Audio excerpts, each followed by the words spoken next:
All right, CC Cycle 1, Week 18. This is what I did with my class of Abecedarian and Apprentice aged kids.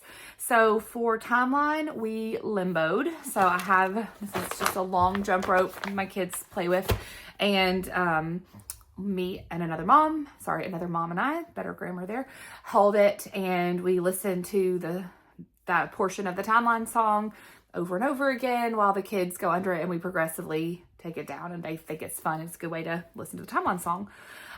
For math, we use a geometry song that is on YouTube. I've linked it before. So we sang that, but I also did some hand motions with them. So for the area of a triangle, I had them draw a triangle with their fingers. And then, so for one half, I had them stand up straight and I had them squat down. So they're like half of their height kind of. So we did squatted down for one half. And then for base, we held our arms out long and parallel with the floor. And then for height, we stood back up and held our arms straight up. So area of a triangle is one half, squat down, base times height. So that's what we did for our hand motions. So we said it doing the hand motions a couple times and we sang it a couple times. For history, we just did hand motions this week. So I used the Driven by Grace hand motions, and I did circa 1000 BC to AD 1450. 3 North American mound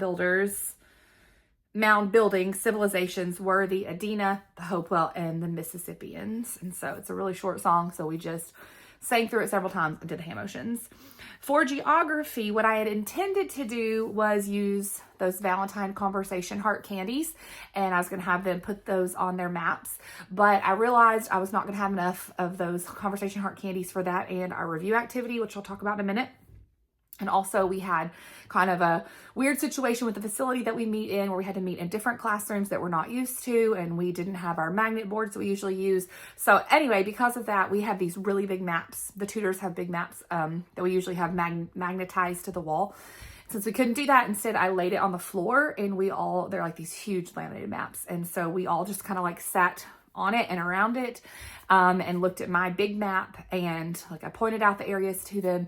And then we went around kind of in a circle, and I let them point to the ones on the big map. So something different we hadn't done before. Wasn't what I originally planned, but it worked great. And I'd probably do that again. So they liked that. For 4 types of the ocean floor, I used some hand motions that I found on YouTube. And we did continental shelf, abyssal plain, mid-ocean ridge, and trench. So those were our hand motions. And then I had them say it to your hand, say it to your elbow, say it to your knee, and say it to your foot. So sometimes we like silly voices, and this is kind of along those lines, but instead of silly voices, we said it silly ways. I didn't love that because I had just taught them the hand motions, and then we couldn't do the hand motions because we were using parts of our body to say it to. So I prefer to do the hand motions with the silly voices. So I'll make a mental note of that for next year, that I would not do that again if I'm also doing hand motions for something. So for your information. For English, it's only should, could, would. So we just say it really fast or sing it fast. We sing the song that has all of them together. But we also just say that week's several times.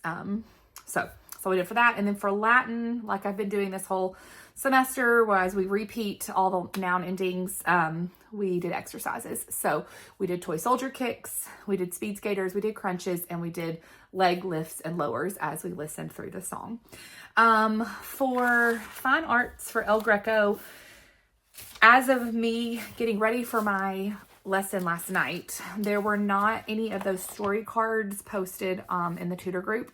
And so I don't know if anybody's going to make those or not. So what I ended up using was, I have a set of the like CCs. They look like the timeline cards, but I don't remember what they're called. The Arts and Composers pack or something. So I just used this and read some of the back of it to my kids. And then this is from the whiteboard. I can't remember what they're called right now. They're on CC Connected. They're like the trifold board pages, which I've linked.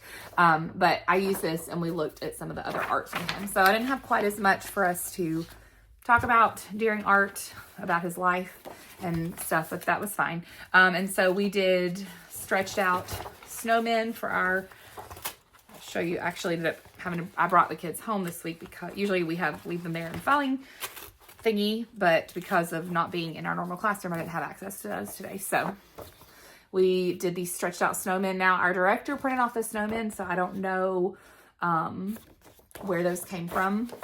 And then I printed off the little, this is just a human body, just a kid from the Inside the Lines lesson plan, and had this as an option for the kids if they wanted one. But they ended up spending, most of them spent a lot of time on their snowmen and added like snowflakes and different things. And so I only had, I think, 1 or 2 kids that also did a body. So I gave them the option to do both, but most of them just worked on the snowman the whole time. So that's what we did.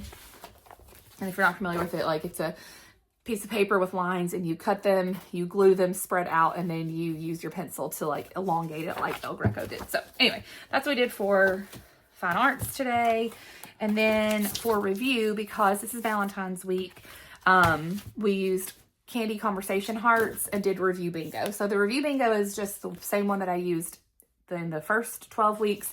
That time we used dry erase markers, but this time I bought a bag of candy hearts, gave them each a pile, and so they just put all their candy hearts in the top, and then we went through and I pull out I have the little flashcards, and so I'll pull one out, and whatever color it is, they get to put a heart on there, and then we go through the memory work. So I think we probably got to play, like, once somebody won, we'd clear the boards and start over, and I'd say we probably got to go through 5 rounds or so, got through almost all the memory work this week, which does not usually happen. So that was good. So this was a good one.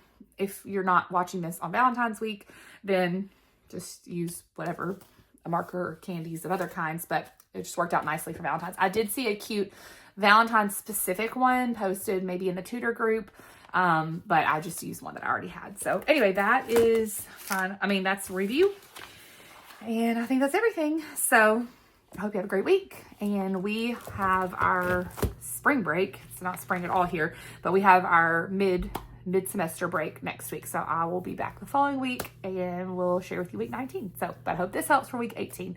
Have a great day. Bye.